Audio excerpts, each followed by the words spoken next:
Okay,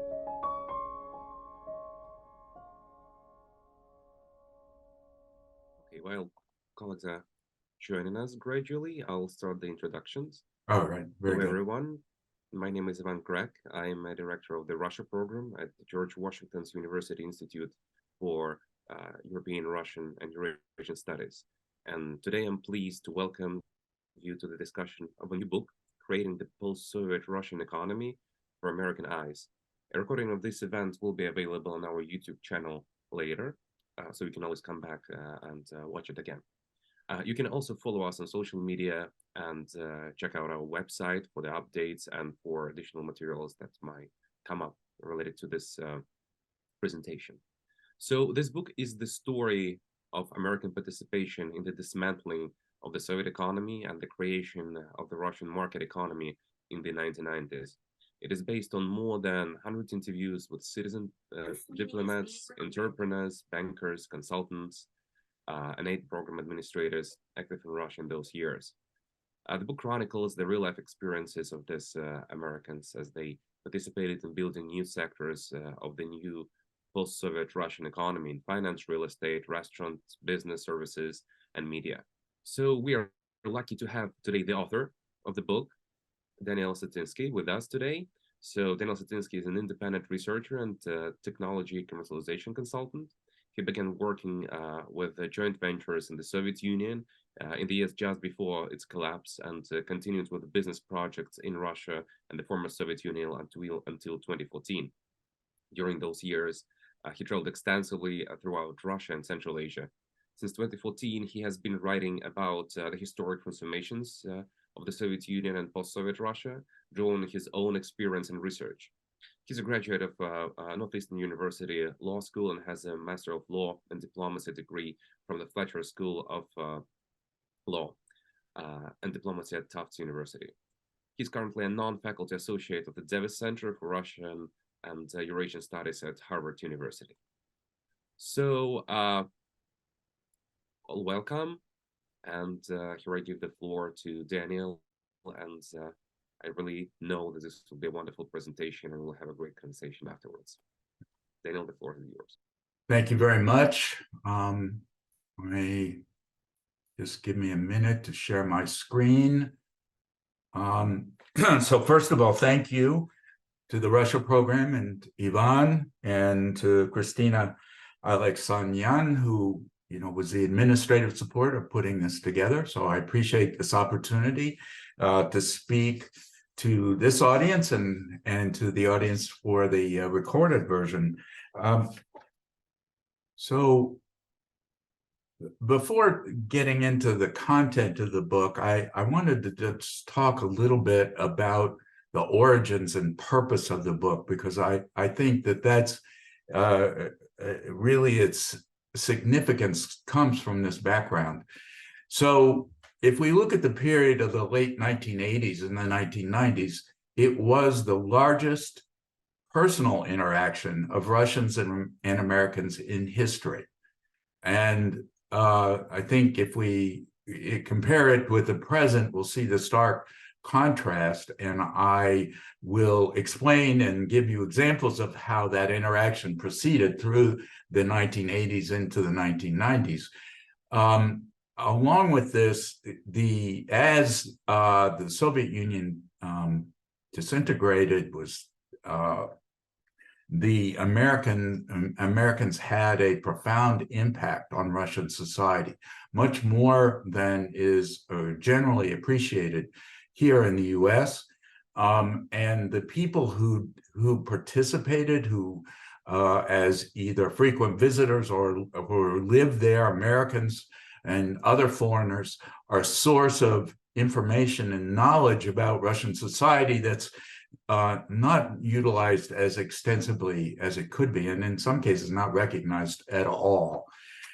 So this on-the-ground experience of Americans in Russia is the subject of the book. It is intended to be a source of information for people who are interested in Russian society and interested in sort of the antecedents of our current period. It is based on initially on my own personal experience, but utilizes interviews with more than 100 people who participated in this process in the 1980s and 1990s. So when I began the book, I thought I was going to interview about 25 or 30 people. I started talking to the people, and each one said, no, you should talk to someone else. There's another person you should talk to. And the list just grew exponentially because of the importance of this period to the people I interviewed and the incredible experiences, depth of experience that they gained. And what I found is that I couldn't cover everything in the book. So I had to focus on those areas in which my interviewees could add something unique. So I stayed away from natural resources, which has been covered extensively by other authors and researchers. I focused on the entrepreneurial activities in new sectors of the economy, sectors that did not exist in the Soviet system and that were created in the 1990s. So these, and you'll see that as this process develops. Now, the interview, the pictures here are my own experience. So one is our joint venture meeting in Rome in 1992, and then some of the travels through Tomsk and Yakutsk. The people that I interviewed, by and large, talked about their own experience, but and they were so disparate that there wasn't really an analytic framework. And so the book itself is a combination of the analytic framework that I provided or emerged from, but more properly emerged from these interviews, and the experiences of people themselves. So in this talk, I'm going to give you the framework that I used, and I'm going to introduce you to some snippets of those experiences, and hope that you will read about them in more detail in the book itself. Now, for this audience, it's probably not particularly necessary, but I still want to use as a touch point what the economic system of the Soviet Union was that was later transformed in the 1990s, because it's a baseline for understanding the profound transformation that Russia went through. So the keys here are to remember that there was no legal private property. Entrepreneurship was illegal, and the finance was a set of inputs in a planned economy, but not a determinative factor for economic activity. And we'll see how that transformation takes place. Privatization became the basis for this transformation in creating the Russian market economy. And there's the overall pattern of events as my interviewees experienced them, and as I was able to pull out, was that it was a repeat in many ways of a Russian historical pattern of borrowing from foreigners that was followed by Peter the Great, and to a probably lesser extent, but still by Stalin, of utilization of foreign expertise. And this expertise that Americans provided led to a great deal of influence in how the modernization of Russia proceeded during the 1990s. However, we who were involved in it thought that this was a permanent change in Russian society, that it was going to be fully integrated into the Western business patterns and trade patterns, and that proved to be a false assumption and a misreading of the historical process underway. In the early stages of the collapse of the Soviet Union, Zbigniew Brzezinski, who was probably one of the leading geopolitical analysts of the time, referred to Russia as being in virtual receivership to the West, which was the attitude that many people in the West had towards Russia, which is we had to teach them how to do things. The Russians on the other side, in my view, were more interested in grabbing our expertise and did not consider themselves in receivership.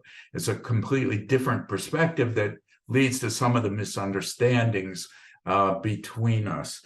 And again, I want to say that I focused on Americans because of the space limitations and because of the audience I wanted to address. But Europeans and other foreigners had great influence in this transformation. So I don't want to denigrate that by the omission of including them. So let me start in the Soviet period, because this was a period in which the real interaction on a personal level between Russians and Americans begins. And also it illustrates some of the areas of misunderstanding that developed even early on in this relationship. In the period in the 1980s, during the height of the Cold War, in the United States, there was still a relatively strong peace movement that was concerned with the possibility of nuclear war, and a kind of a countercultural movement that was still pretty strong, that was in parallel to this peace movement. And the view on the American side was, if only we understood each other better, then there would be less possibility of a nuclear exchange. And so there was a great interest in reaching out to the Soviets to find this common ground so that we wouldn't blow each other up over with nuclear weapons. On the Russian side, there was a growing understanding of the stagnation of their society, that they were technologically backward and that they needed to modernize. So there were two sort of different impulses to wanting to get to know each other. The stories here, sort of emerged from what would be considered sort of marginal people in American society. But and the bottom picture here is Jim Hickman and John Denver. Hickman was a researcher into the human potential movement. He was associated with the Esalen Institute. And in our late 70s and early 80s, Esalen became aware that the Soviet Academy of Sciences was also interested in human potential and was doing research. So they sent Hickman and another person to a conference there. Hickman developed contacts with the Russian Academy of Sciences that later led to Esalen establishing its Institute of Soviet Studies and a Soviet-American exchange program. As part of that exchange program, Boris Yeltsin came to the United States in 1989. This is a picture of him in the Randall's grocery store, in this famous kind of episode where Hickman and Esalen was taking Yeltsin to Johnson City, I think to a NASA meeting. And he saw a grocery store, Randall's, and he said, "Pull over, I want to go in." And so he went into the grocery, and this is him looking down the aisles. He came back and started yelling at his host, saying, "This was a setup. This can't possibly be that this is so rich and so much variety in a common grocery store. You set me up." They finally convinced him that this was just a normal U.S. grocery store. And Yeltsin himself mentioned this in his later biography. And it's hard to say what influences led to his transformation. But 2 years after this, he resigned from the Communist Party. Another of these examples of these early interchanges was at the top right is Joel Schatz, who was an American, peace activist. And Schatz wrote to the Soviet embassy and said that he wanted to go to the Soviet Union because his wife had a coloring book art project called Peace Trek. He got his visa. He got a translator from the Esalen Institute, who had already contacts with the Russian Academy of Sciences. So Schatz went over to Russia, and he took with him a Radio Shack computer, and he met with Mr. Velikov of the Russian Academy of Sciences. Velikov was marginally interested in peace, but he was much more interested in technology, and he was fascinated with Joel's computer. Now, Joel was not a technology person, but he realized that this was the point of confluence between Americans and Russians, and he later developed the first internet connections between U.S. and Russia, and founded the Sovam Teleport, which was the first commercial email exchange. But this arose out of this peace movement, and it was transformed by the needs of the Soviets themselves. As later in the 80s, as part of Gorbachev's interest in modernization, there was the legislation was changed to allow for joint ventures between Russian enterprises and Americans. And the book chronicles the beginnings of three really critical ones. One of them is a picture here of Trenmos, which was a highly visible joint venture between Trenton, New Jersey, and one of the districts of Moscow to establish the first joint venture American-style restaurant in Moscow. And this became sort of the headquarters of the emerging expat community for a time. The depth of this interest, I think, was illustrated by a story that was told to me by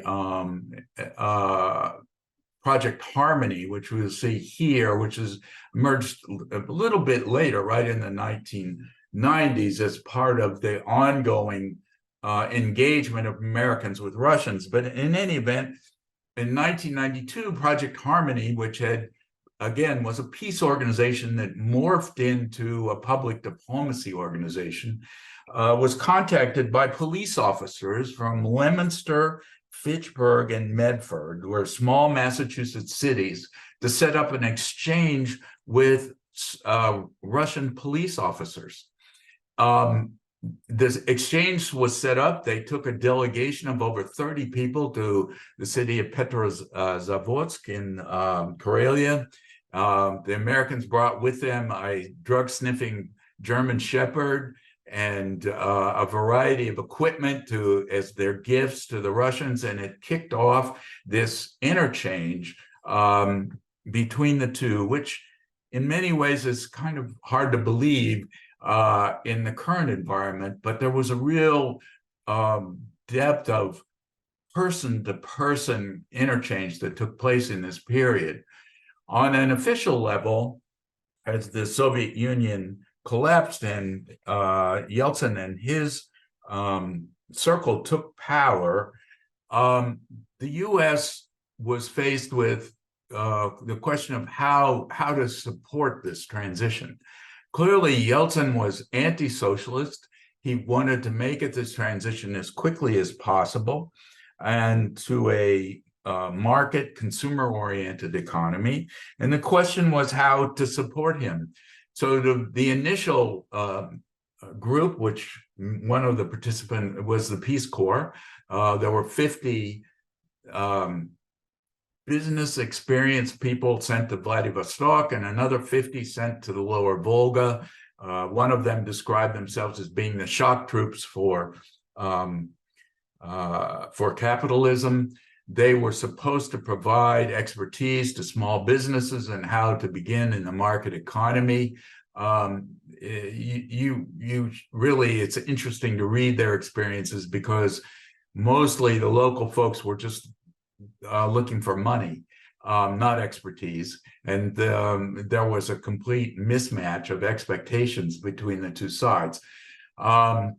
But much more important and much larger were the USAID funded programs, which over the years 1990 to 1994 spent $3.5 billion on programming and $10 billion in credits.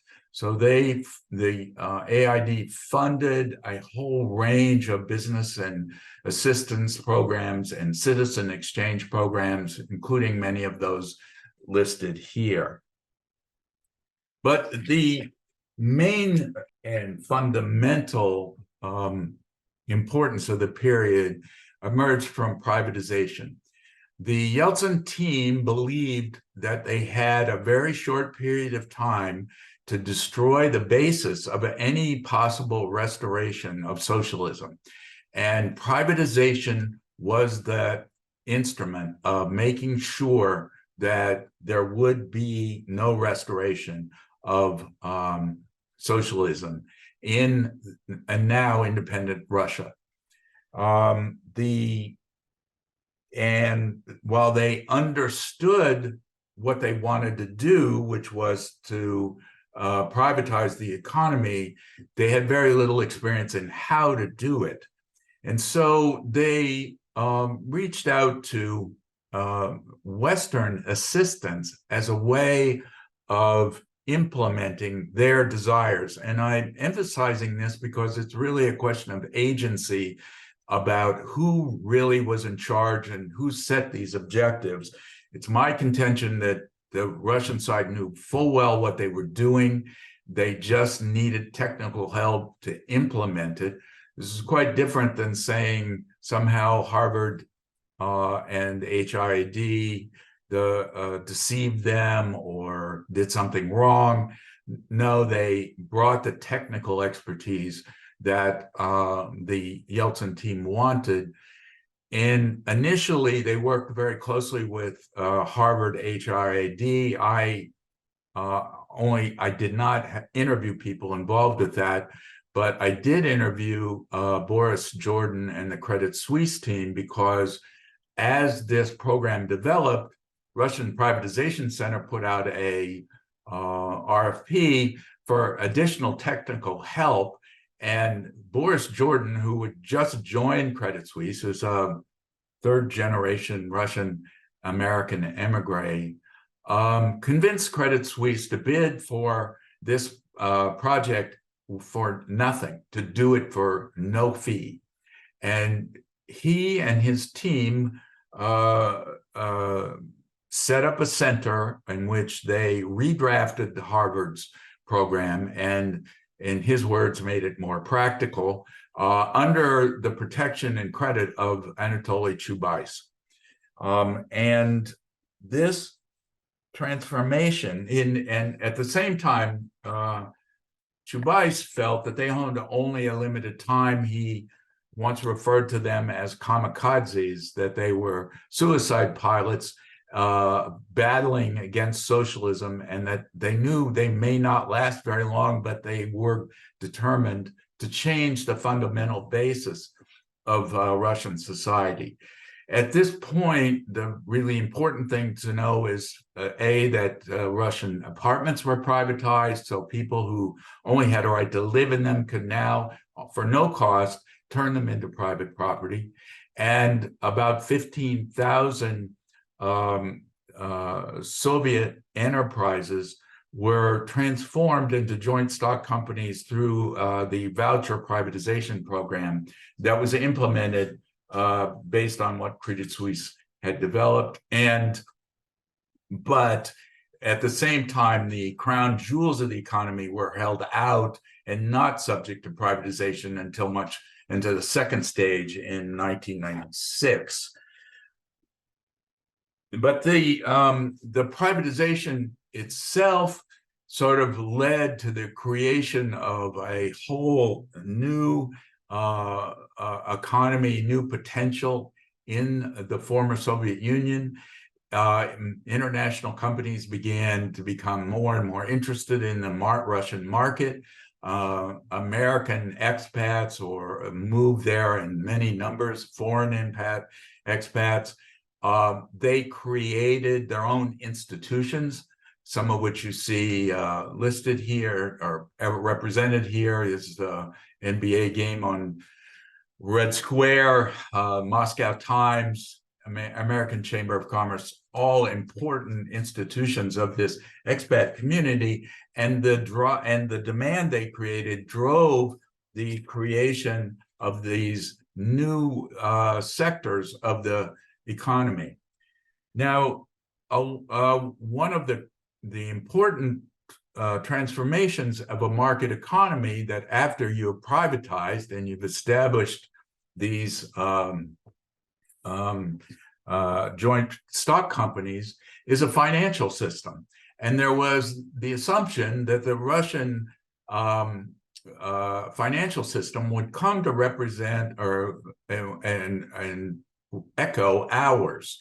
And a lot with both private initiative and with AID funding, different new institutions were created for that had not existed in any form in the prior period.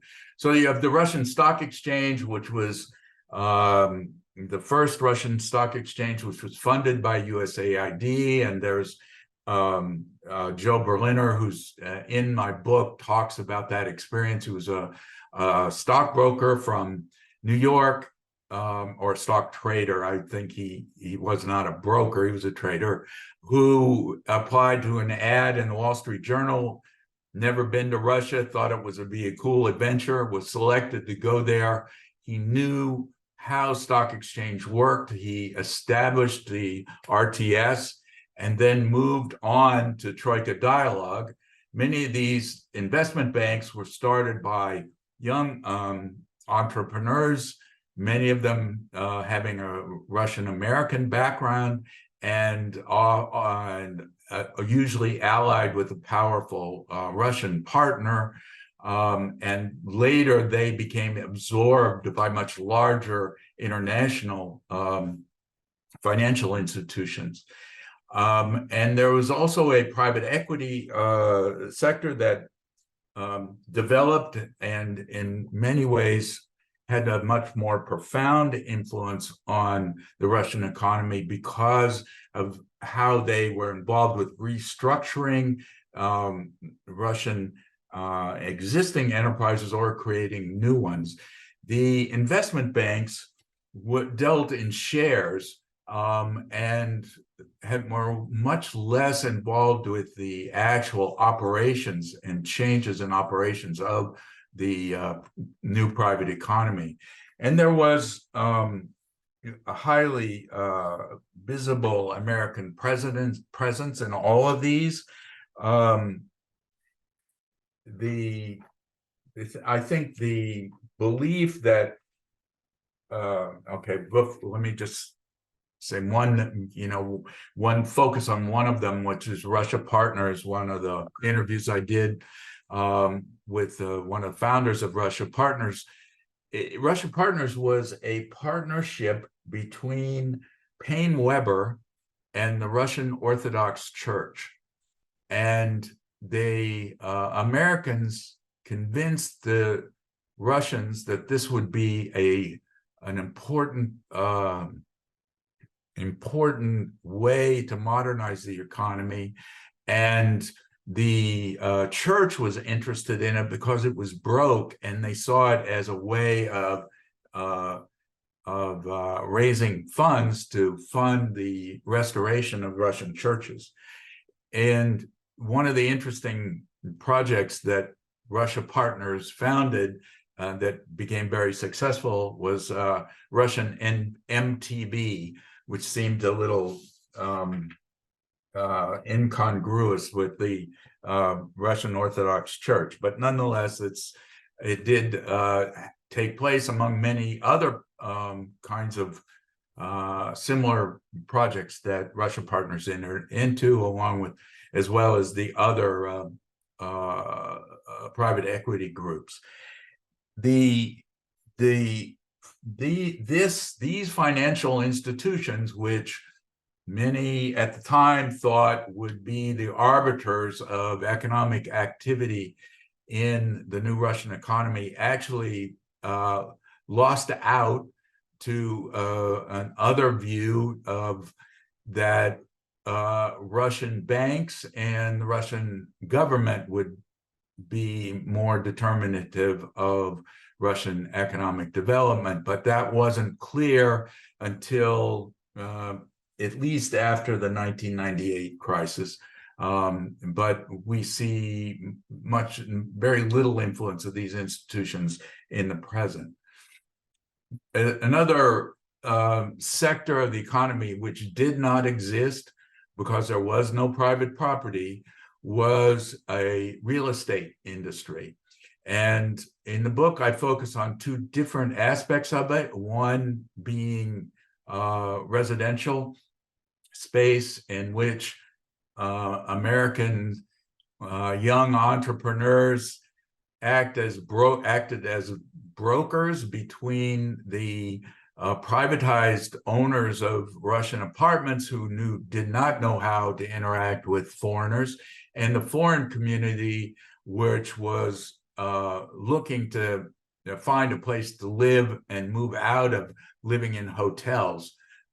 So these entrepreneurs built businesses as initially with this residential real estate, and then building up towards commercial real estate. It was at the same time foreign companies had very poor office space that was only available to them through a sub-agency of the Russian Foreign Ministry. So as the 90s developed, many of the Russian institutions were sort of offering their unused space that was made over by the American brokers, or at least superficially, into more modern office space. And over time, this developed into very sophisticated office development in Russia, Moscow primarily.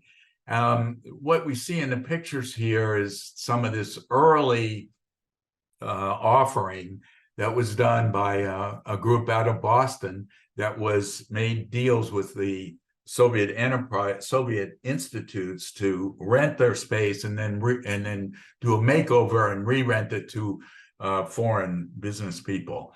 The second picture here is a Pokrovsky Hills, which was constructed by Heinz, an international developer that was very early into Russia and in partnership with the American school.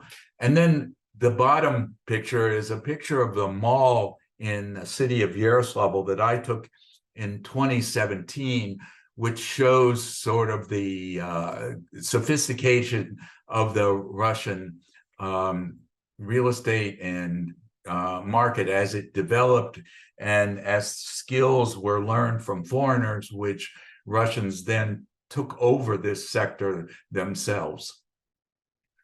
Another sector of profound change and was, I guess, important to driven by foreign demand were hotels and restaurants. The black and white picture is of a Soviet restaurant. Russians didn't go to these restaurants, only on rare occasions, and the way of dining was completely different than it is now, as foreigners drove the demand for things like steakhouses, Uncle Gilly's being the first, or one of the first, and Starlight Diner, which you see pictured here on the right, which was actually diner imported from the US and established as a kind of an American outpost in Moscow, was frequented by not only foreigners, but Russians. And this whole new way of eating was assimilated by Russians and exemplified here with the Rustics chain of fried chicken, which kind of took the Kentucky Colonel and Russified it and made it into a very successful restaurant chain. The bottom is the lobby of the Radisson Slavyanskaya, which was the first joint venture foreign hotel post-Soviet, and became one of the meeting grounds for foreigners and Russians. One described in one of my interviews as similar to the bar scene in Star Wars, with all kinds of strange and unusual pairings in the lobby. There was also a profound cultural influence through entertainment and media. These pictures here are sort of representative of certain aspects of that change. The advertising, that the Coca-Cola and the one at the top and the right are sort of new forms of Western advertising and came to Russia.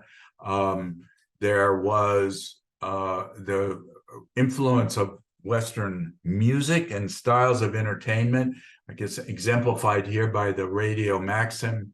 Radio Maxim was founded by Peter Gerwey, and his interview is in my book, who was originally involved in citizen diplomacy and some of the space bridge satellite communications between Russians and Americans in this citizen diplomacy era.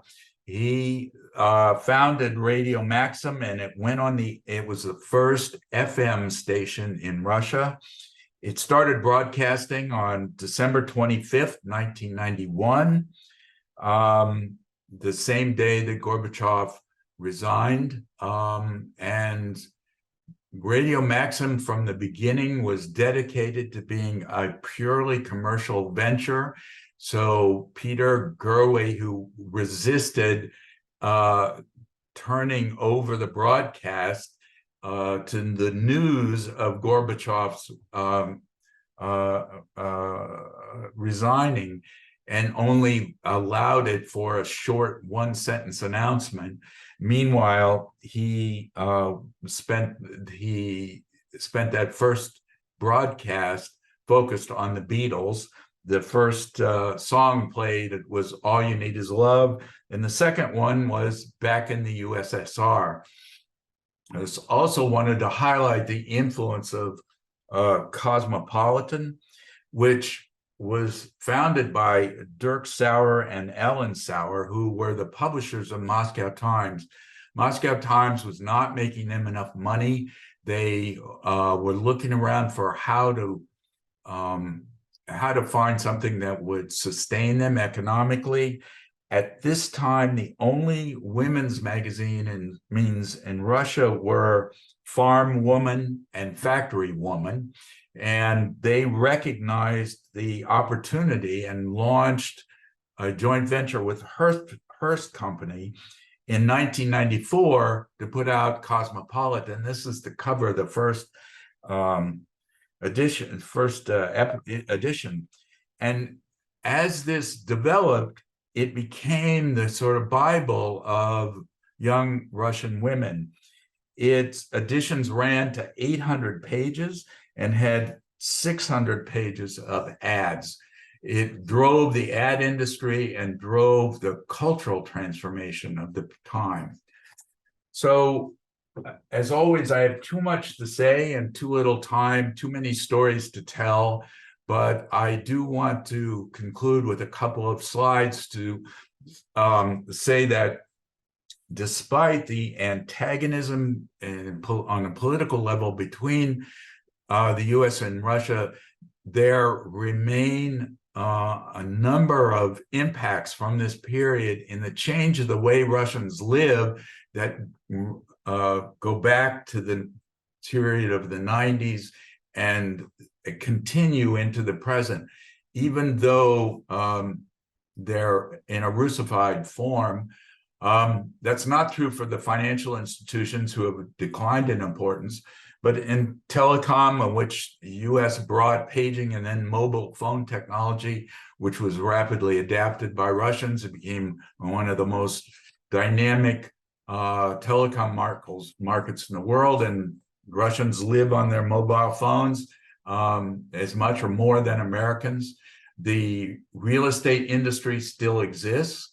There's still private property and apartments and real estate development. The way Russians eat has changed, both in terms of fine dining and in fast food, and the way they entertain themselves, the technical means of modernized movie theaters, FM radio, commercial TV, advertising, PR. There's a lasting influence from the 1990s changes.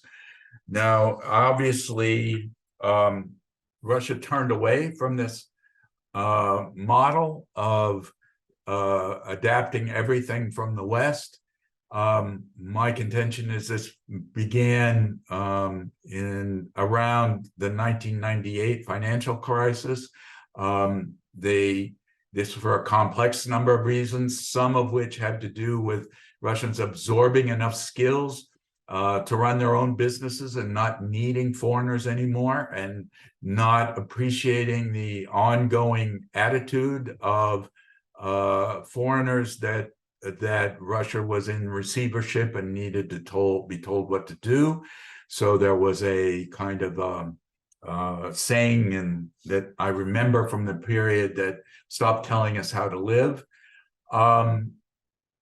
They at the same time, Russia, even with its own, the changes in it, remains a market economy, and this is a product of this period. But I guess to conclude, the most important thing for me is that we need a comprehensive and deep understanding of Russian society. Russia is not going away. We and the West have consistently underestimated or misunderstood Russia, even in the midst of all this interaction. As you see from the cover of The Atlantic, this is 1998, saying Russia is finished. Russia was far from finished at that point. So we will need to understand Russia, not to defend it, and certainly not to defend its aggression in Ukraine, but to have a more comprehensive understanding. And I'm hoping that you will look to some of the experience in this book and in further deepening that as a source of understanding and knowledge about Russia as we move forward with Russian studies, which are in kind of a crisis at this point. So with that, I've probably gone over a little bit more, but I'll turn it back to Ivan and hopefully some discussion and questions. Thank you so much, Daniel. Great presentation, a lot of very valuable insights, and you really, for multiple times, I got this thinking that probably this is the root of the problem. This is the root of Russian liberalism. What is going on there? So, very important conversation that you introduced today. Thank you so much for this. So, you said it for multiple times that personal connection, people to people, was kind of a driving force, was very important. So, went beyond politics and so on. So now I already hear, those opinions from Russian entrepreneurs who stayed there, right, did not leave, that they are starting to prepare for reopening in 5 years and 2 years. There's too much to study. They're shifting their careers, getting additional education. In a kind of I hear this ethos, this time when the West is coming back, we shall be prepared, right, to be the conductors. That's very important. That's and you addressed for multiple times that Russians kind of might hate the U.S. like from policy perspective, right? But really admire technology and expertise at the same time, right? So and you can see that like America-related businesses like replicas are still out there. So it's kind of not vanished from the culture as inimical as it was in the like meat Soviet Union, for instance. Right. So, and my question to you is that you spoke, and you yourself actually was one of those pioneers of opening up Soviet Union and Russia to the world. What was the driver behind? I'll ask it this way: what is the kind of average psychological profile of a person from the West who goes there? What are the drivers? I don't know. Good business deals, emotions, opening up the country, talking to people, adventures. You used the word adventure for a couple of times. Right. What were your drivers out there? So do you mean my drivers or what I've observed about others? Let me say both, yeah. right? Yeah. So for Americans, and particularly the people I interviewed, there are lots of different drivers. Some people told me that they had, for most of their life, they had seen the Soviet Union as their enemy, and now they had a chance to make them their friends, and that there was if you will, a missionary motive. For some people, it was an economic opportunity, and for a number of the people, let me take the real estate industry, for instance. So some of the people they had studied Russian, they knew something was going on, there was an economic transformation, they wanted to take part, they went there, and they fell into this role as mediators. And they actually were able to do things that they never would have been able to do in the US. They had these opportunities at a young age because of the skills that they had to do things they never could have done. Now, if we look forward in the future and we imagine that there's a new opening, the conditions will be completely different, because at the time, Russians didn't know how to run a private business. They did not know how to write a lease for a commercial property. They didn't know what foreigners expected in the quality standards or whatever. They know all those things now. Not only do they know that, but there is this huge diaspora of Russians who left the country and who are living abroad, many of whom would like to go home and who have these skills. So the skill level, the sophistication of the Russian business community is so much different than it was then. So, there was this sense, and it was a sense I shared with other people, is we're living in a historic period. This is history. We have a chance to do something important. And then there were crazy adventures that went along with it. And, honestly, we as foreigners were much more important in Russia in those periods than we were at home. You just simply by being an American, you were important in the early 90s. And that's completely different than what it will be in the future. And I think this balance will have to be addressed, and so that there's some equality and respect between people on each side, where that would allow for a more healthy relationship in the future. We can learn from the past. So thank you so much. It was a great conversation.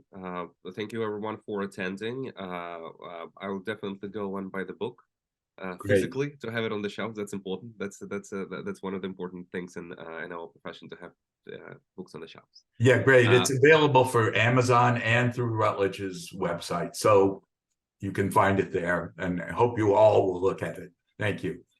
Yeah, thank you so much. So now you also have our YouTube channel and other social networks where you can come back to our conversation here. Q&A will not be on YouTube, of course, not only the presentation, but we'll also post the links to the book. So if you forget the title or whatever, just go back to our social networks and you can buy the book using the links under the video. Thank you so much. Thank you so much, Daniel, for Great. Thank giving this you. wonderful presentation. All right. Very good.